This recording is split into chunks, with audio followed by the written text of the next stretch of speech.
Assalamualaikum warahmatullahi wabarakatuh. Perkenalkan, nama saya Nurbani Safira Rahmah Fadilah dengan NIM 205254022 dari kelas 1A D4 Administrasi Bisnis. Video ini dibuat untuk memenuhi tugas mata kuliah Self Development. Kali ini saya akan membahas tentang buku dengan judul Better Than Before, karya Gretchen Rubin. Dalam buku ini ada 5 topik besar, namun kali ini saya hanya akan membahas salah satu topik besarnya saja, yaitu pengetahuan diri. Untuk lebih lanjutnya, mari kita bahas bersama-sama. Selamat menyaksikan. Dalam buku ini, Rubin menuliskan 40% tindakan yang kita lakukan adalah tindakan yang berulang. Dengan kata lain, yaitu kebiasaan. Karenanya, merubah kebiasaan adalah cara seseorang untuk merubah jalan hidup. Kebiasaan adalah pelayan yang baik dan juga tuan yang buruk. Meskipun kita sudah tahu apa yang harus kita lakukan untuk bisa lebih bahagia, seringkali kita tidak mampu mengerjakan apa yang harus kita lakukan. Karenanya, kebiasaan bisa menjadi solusi. Dengan memilih kebiasaan yang baik, kita bisa melepas kontrol diri yang selama ini kita paksa untuk memutuskan apa yang harus kita kerjakan. Kebiasaan yang membahagiakan otomatis membuat kita bahagia tanpa harus melakukan apa-apa. Karena pengetahuan diri sangat penting dan sangat diperlukan dalam pembentukan kebiasaan yang berhasil, maka Rubin menuliskan di bagian pertama buku ini, yaitu pengetahuan diri. Dan di mana di pengetahuan diri ini ada 2 strategi yang akan membantu kita untuk memahami diri kita sendiri. Yang pertama itu ada 4 kecenderungan, dan yang kedua adalah perbedaan. Mari kita simak pembahasannya. Pengetahuan diri. Nah, untuk membentuk kebiasaan kita dengan sukses, kita harus mengenal diri kita sendiri. Kita tidak dapat berasumsi bahwa jika strategi pembentukan kebiasaan berhasil untuk satu orang, strategi kebiasaan yang sama tidak akan berhasil untuk semua orang. Jika kita mengenal diri kita sendiri, kita dapat mengatur diri kita sendiri dengan lebih baik. Dan jika kita mencoba untuk bekerja sama dengan orang lain, itu akan membantu untuk memahami mereka. Jadi Rubin menuliskan akan memulai dengan pengetahuan diri, dengan mengidentifikasi bagaimana sifat akan memengaruhi kebiasaan. Pertanyaan kebiasaan pertama yang terpenting adalah, bagaimana seseorang menanggapi sebuah harapan? Saat kami mencoba membentuk kebiasaan baru, kami menetapkan ekspektasi untuk diri kami sendiri. Oleh karena itu, sangat penting untuk memahami bagaimana menanggapi ekspektasi. Nah, di sini ada 2 jenis ekspektasi, yaitu ekspektasi dari luar dan juga ekspektasi dari dalam. Contoh untuk ekspektasi dari luar yaitu memenuhi tenggat waktu kerja, misalnya, lalu mematuhi peraturan lalu lintas. Dan untuk ekspektasi dari dalam, contohnya yaitu berhenti tidur siang atau mempertahankan resolusi tahun baru tahun sebelumnya. Untuk strategi pertama yaitu 4 kecenderungan. Dalam buku ini Rubin menuliskan bahwa ada 4 kelompok yang berbeda. Yang pertama itu upholder atau penegak, yang kedua itu questioner atau penanya, yang ketiga ada obligers, lalu selanjutnya ada rebels atau pemberontak. Mari kita bahas satu persatu mengenai keempat kecenderungan yang sudah dikelompokkan oleh Rubin. Yang pertama itu ada upholder atau penegak. Penegak menanggapi dengan mudah harapan dari luar dan juga harapan dari batin mereka sendiri. Mereka ingin tahu apa yang diharapkan dari mereka dan untuk memenuhi harapan itu, mereka menghindari membuat kesalahan atau mengecewakan orang. Termasuk juga mereka menghindari membuat kesalahan dan mengecewakan diri mereka sendiri. Orang lain sangat bisa untuk mengandalkan penegak, dan penegak pun dapat mengandalkan diri mereka sendiri. Karena mengarahkan diri sendiri dan memiliki sedikit masalah dalam memenuhi komitmen, menjaga resolusi, atau memenuhi tenggat waktu, mereka ingin memahami aturan dan seringkali mereka juga mencari aturan di luar aturan. Penegak merasakan kewajiban nyata untuk memenuhi harapan mereka untuk diri mereka sendiri. Mereka memiliki naluri yang kuat untuk mempertahankan diri, dan ini pun membantu melindungi mereka dari kecenderungan untuk memenuhi harapan orang lain. Namun, dalam hal ini, penegak mungkin kesulitan dalam situasi di mana ekspektasi tidak jelas atau aturannya tidak ditetapkan. Mereka para penegak mungkin merasa terdorong untuk memenuhi ekspektasi, bahkan ekspektasi yang tampaknya tidak berguna. Mereka para penegak merasa tidak nyaman ketika mereka tahu mereka melanggar aturan, bahkan aturan tersebut dianggap tidak perlu, kecuali mereka menemukan alasan kuat untuk melakukannya. Para penegak merasa relatif mudah untuk mengembangkan kebiasaan. Memang tidak cukup mudah, tetapi akan lebih mudah daripada sebagian orang lain. Namun faktanya, bahkan para penegak yang mencintai kebiasaan pun harus berjuang untuk mengembangkan kebiasaan yang baik. Di situ menunjukkan betapa menantangnya sebuah kebiasaan untuk dibentuk. Lalu selanjutnya adalah kelompok kuesioner atau seorang penanya. Seorang kuesioner mempertanyakan semua harapan, dan mereka menanggapi harapan hanya jika mereka menyimpulkan bahwa hal tersebut masuk akal. Mereka dimotivasi oleh alasan, logika, dan juga keadilan. Mereka memutuskan sendiri apakah suatu tindakan adalah ide yang bagus, dan mereka menolak melakukan apapun tampaknya tidak memiliki tujuan yang masuk akal. Pada dasarnya, mereka mengubah semua ekspektasi menjadi ekspektasi batin. Karena seorang penanya suka membuat keputusan yang matang dan mengambil kesimpulan sendiri, maka mereka sangat terlibat secara intelektual dan juga seringkali bersedia melakukan penelitian yang mendalam. Jika mereka memutuskan ada dasar yang cukup untuk suatu harapan, mereka pun akan mengikutinya, dan jika tidak, mereka tidak akan melakukannya. Seorang penanya menolak apapun yang tampaknya sewenang-wenang. Misalnya, penanya sering berkomentar, "Saya dapat menyimpan resolusi jika menurut saya itu penting, tetapi saya tidak akan membuat sebuah resolusi tahun baru karena tanggal 1 Januari adalah tanggal yang tidak berarti." Nah, kadang-kadang, seorang penanya ingin mendapatkan informasi dan pembenaran, namun bisa membuat kewalahan. Seorang penanya dimotivasi oleh alasan yang masuk akal, atau setidaknya apa yang mereka yakini sebagai alasan yang masuk akal. Faktanya, seorang penanya terkadang tampak seperti orang gila karena mereka mungkin menolak pendapat ahli demi kesimpulan yang mereka buat sendiri. Kelompok kuesioner atau penanya ini pun memiliki dua bentuk. Beberapa kuesioner memiliki kecenderungan untuk menjadi penegak, dan yang lain memiliki kecenderungan untuk menjadi pemberontak. Jika seorang kuesioner yakin bahwa suatu kebiasaan akan bermanfaat, mereka akan menaatinya, tetapi hanya jika mereka puas tentang kegunaan kebiasaan tersebut. Kelompok yang selanjutnya adalah obligers. Obligers memenuhi harapan dari luar, tetapi berjuang keras untuk memenuhi harapan batin mereka sendiri.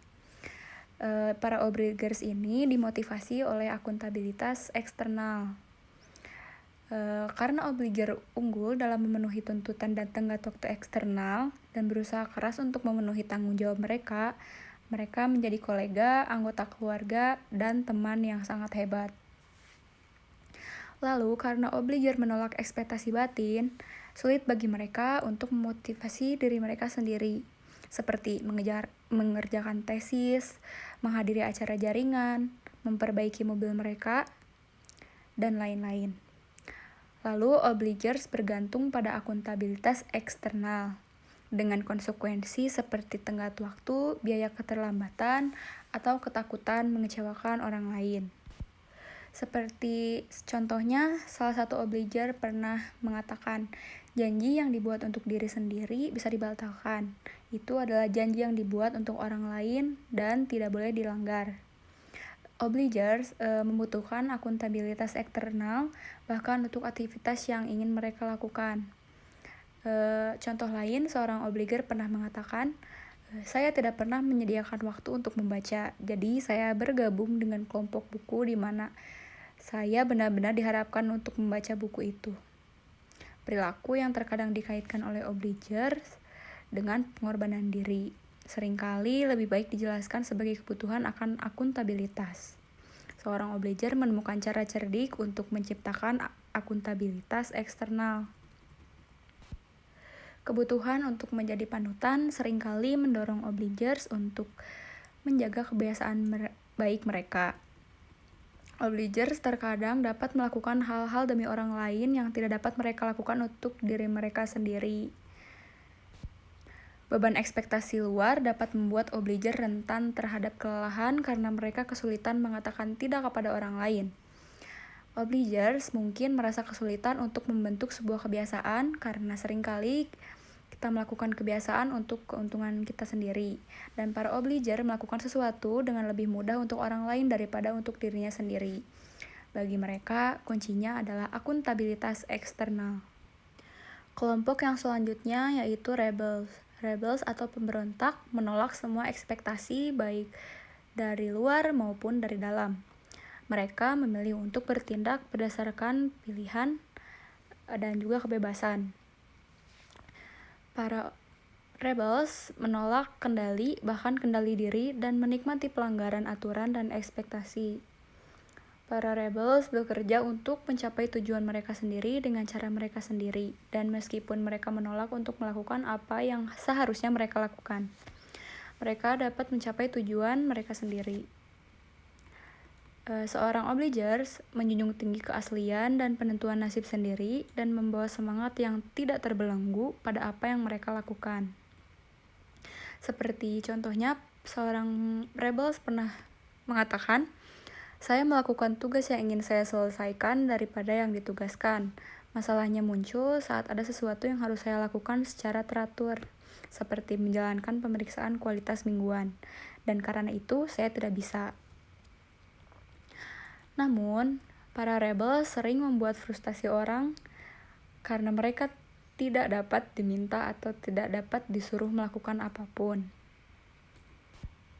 Karena faktanya, meminta atau menyuruh seorang rebels untuk melakukan sesuatu seringkali membuat mereka melakukan hal yang malah sebaliknya. Orang-orang yang ada di sekitar rebels harus waspada agar tidak menyulut semangat oposisi mereka.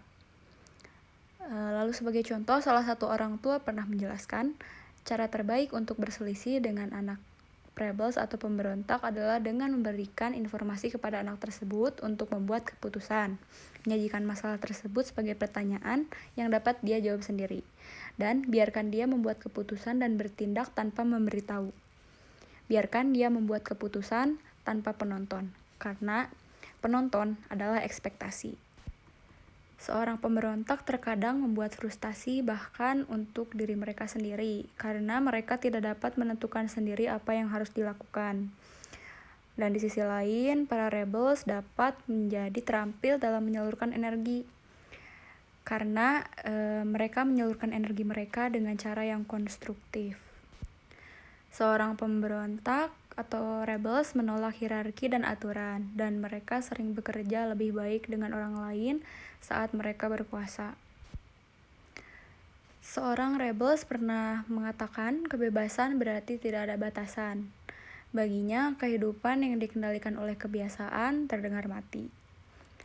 Seorang rebels menolak kebiasaan, tetapi mereka dapat merangkul perilaku seperti kebiasaan dengan mengikat tindakan mereka pada pilihan mereka.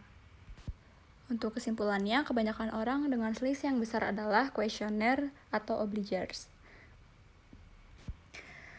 Dan sangat sedikit yang menjadi rebels. Dan Rubin pun menemukan bahwa kategori upholder pun kecil. Faktanya, karena upholder dan rebels adalah kategori kecil, orang yang mencoba membentuk kebiasaan orang dalam skala besar, yaitu seperti pemberi kerja, produsen perangkat, perusahaan asuransi, dan juga instruktur.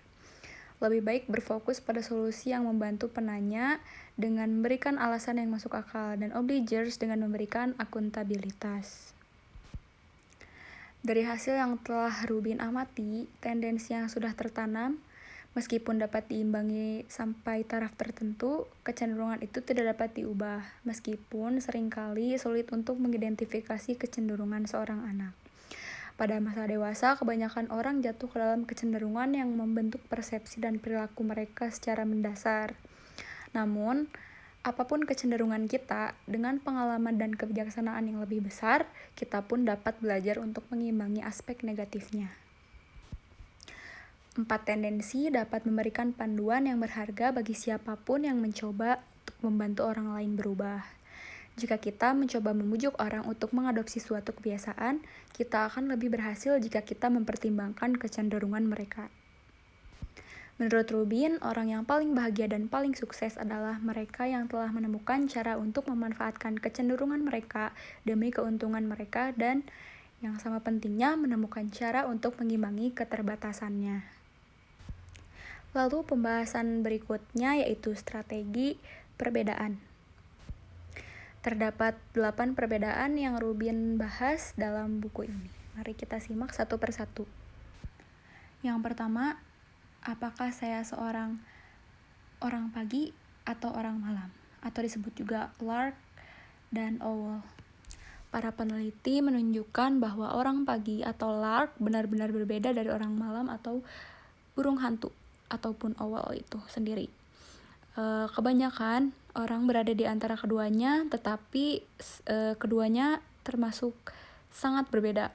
Kedua jenis ini lebih produktif dan energik pada waktu yang berbeda dalam satu hari. Seorang lark akan pergi tidur dan bangun lebih awal.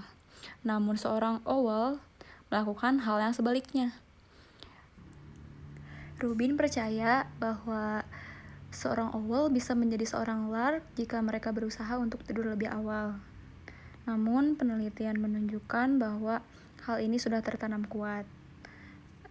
Seperti gen memainkan peran besar, seperti halnya pada usia anak kecil, mereka cenderung menjadi lark, anak remaja cenderung menjadi owl, dan untuk orang dewasa yang lebih tua cenderung menjadi lark. Seorang owl seharusnya tidak usah repot-repot mencoba untuk membentuk kebiasaan bangun pagi untuk belajar. Dan juga sebaliknya untuk lark tidak usah mencoba menulis selama 2 jam setelah makan malam. Karena hal tersebut sangat bertolak belakang dengan kebiasaan mereka. Lalu perbedaan yang kedua adalah apakah ia marathoner, sprinter, atau procrastinator. Di sini seorang maraton suka bekerja dengan waktu yang lambat dan stabil. Mereka tidak menyukai tenggat waktu, bahkan mereka sering menyelesaikan pekerjaan lebih awal. Mengerjakan proyek dengan mantap dan jangka waktu yang lama memicu kreativitas para maraton. Lalu bagi pelari lebih suka bekerja dalam ledakan cepat dengan upaya intens, dan mereka dengan sengaja menunggu tekanan tenggat waktu untuk mempertajam pemikiran mereka.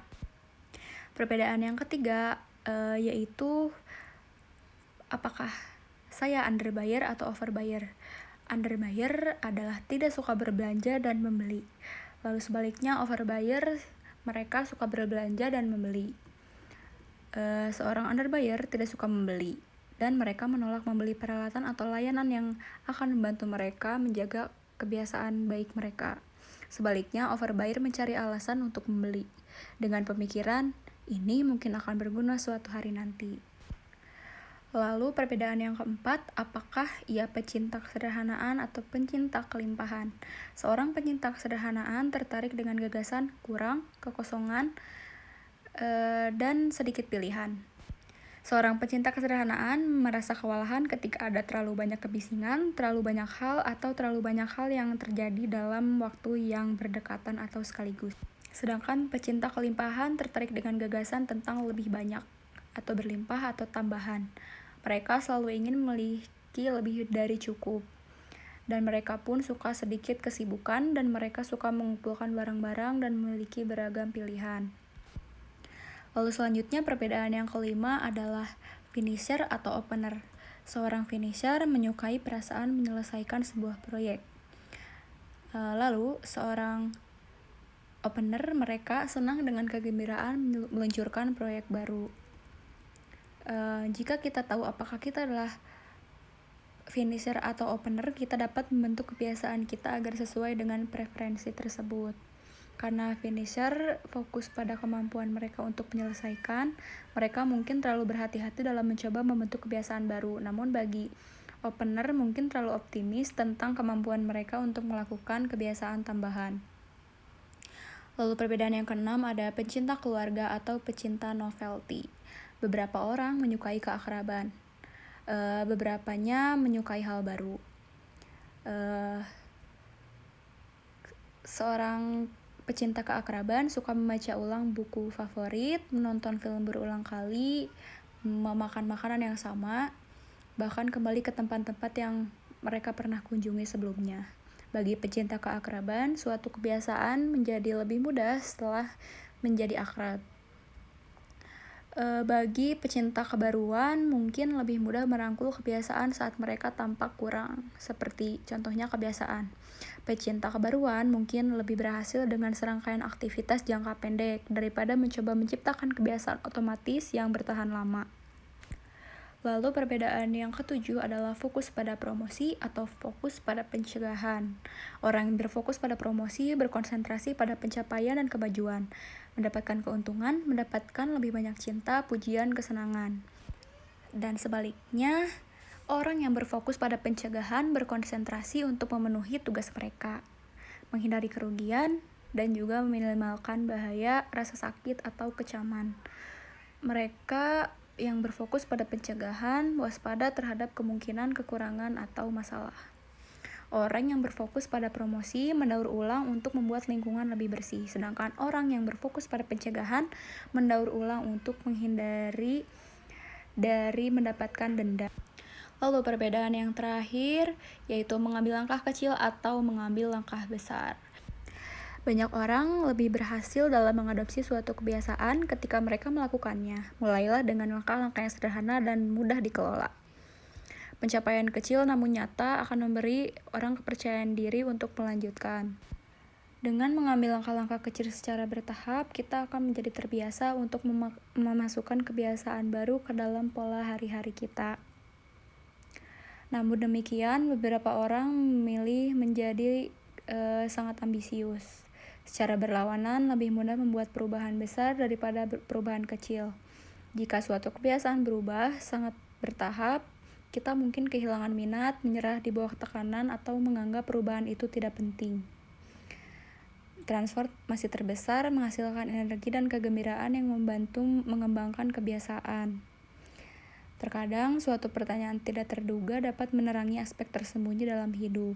Jadi, selain mengidentifikasi perbedaan kepribadian yang besar, Rubin membuat daftar penyertaan singkat dan lugas untuk membantu mengenali diri dengan lebih baik, sehingga Rubin dapat menyesuaikan kebiasaan dengan sifat yang lebih baik. Seperti yang Rubin katakan, kita tidak akan membuat diri kita lebih kreatif dan produktif dengan meniru kebiasaan orang lain, bahkan kebiasaan orang jenius. Kita harus mengetahui sifat kita sendiri dan kebiasaan apa yang paling bermanfaat bagi kita. Sekian pembahasan dari bab pengetahuan diri yang ada dalam buku Better Than Before.